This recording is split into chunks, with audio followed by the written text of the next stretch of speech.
Shane Metter here from the Nashville Steam Preservation Society. I'd like to welcome you guys today. I also wanted to introduce the new cab.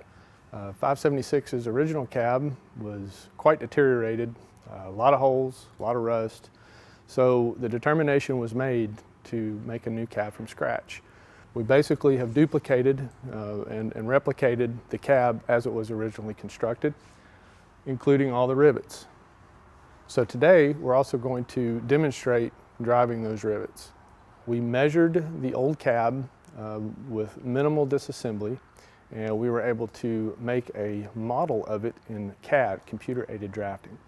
And once that was inputted into the computer, we modeled it, and then we were able to make subcomponents of the cab in that program, which then we were able to send out and have laser cut all the holes, all the openings. We were able to roll the plates that needed to be rolled and bent some others that needed to be bent. And basically we got it back as a kit form. So we were able to assemble it with very minimal effort. The cab's not slated to go back on the locomotive until probably sometime next year. We have a lot of boiler work to conclude. That right now the cab would just be in the way, but it's just another major component that will be standing by, ready for reassembly. So the rivets we'll be driving in the cab are 3/8 button head rivets. What we'll do is we'll heat them up in a forge and get them basically red hot. Then we'll insert them in the holes, and then we'll actually use 2 pneumatic guns and drive the rivets to form the head on the other side when that's good and hot. And that will draw the plates together, and then once it cools, it'll actually pull them in even tighter.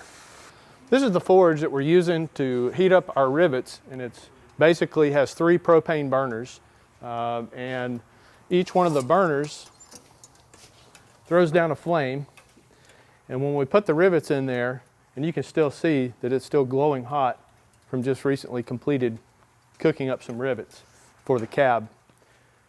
But yeah, this little thing, a lot of folks use it like forge shops. A lot of folks use it for making knives. Blacksmiths use it to heat their metal up before they're forming different instruments or objects or things like that, but they're really handy. We want something that is not so bright that it's actually melting or drooping the rivet, but we don't want it too dull of an orange either. We want it as just a specific color that we're looking for, just below yellow. Joey Bryan, Communications Manager with Nashville Steam. We're back here in Nashville, and I'm standing where the cab will be mounted once it's done down in Chattanooga. The cab was really a magical place on the steam locomotive. It's where the crew were sat during operation. The fireman was on the left side, the engineer was on the right side, and it was their teamwork that really made this whole operation, function and come to life. They could communicate just with a glance or hand gestures of what needed to happen at what time. But more than that, it was the place where friendships were made, stories were swapped, one career was really starting, one career was kind of ending with the engineer and his seniority. So the place that was really special to these the men that operated these locomotives back in the day.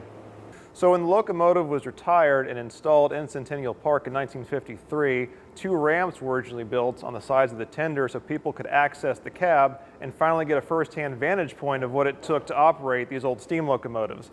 Because when it was retired, steam locomotives were still active. So the kids could actually see a steam locomotive in operation and then go to the park, sit in the seats, pull the levers, turn the knobs, and really dream of what it was like to operate these big steam locomotives back in the day. At a point, a cage was installed or doors was installed, so that was actually limited access.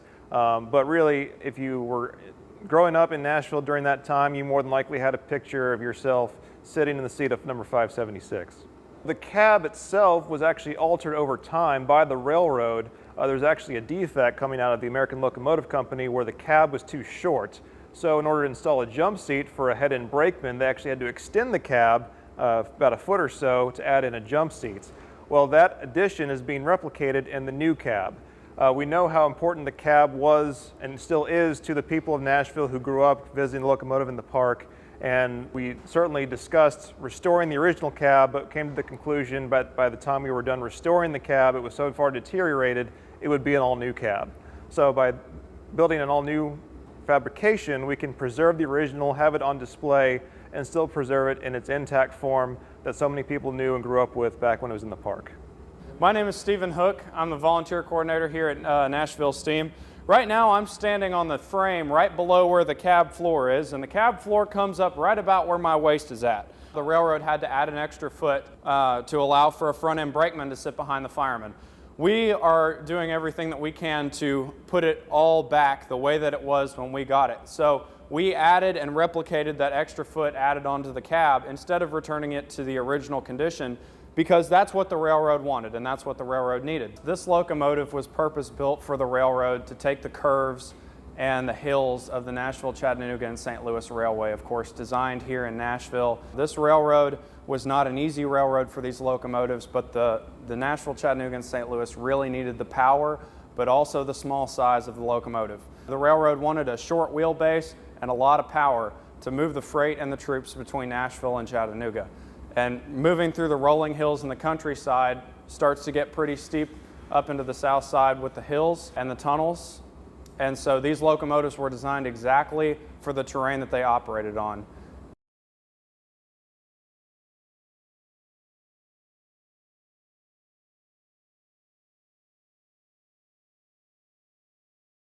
Thank you all for all your support. We look forward to giving you more updates soon.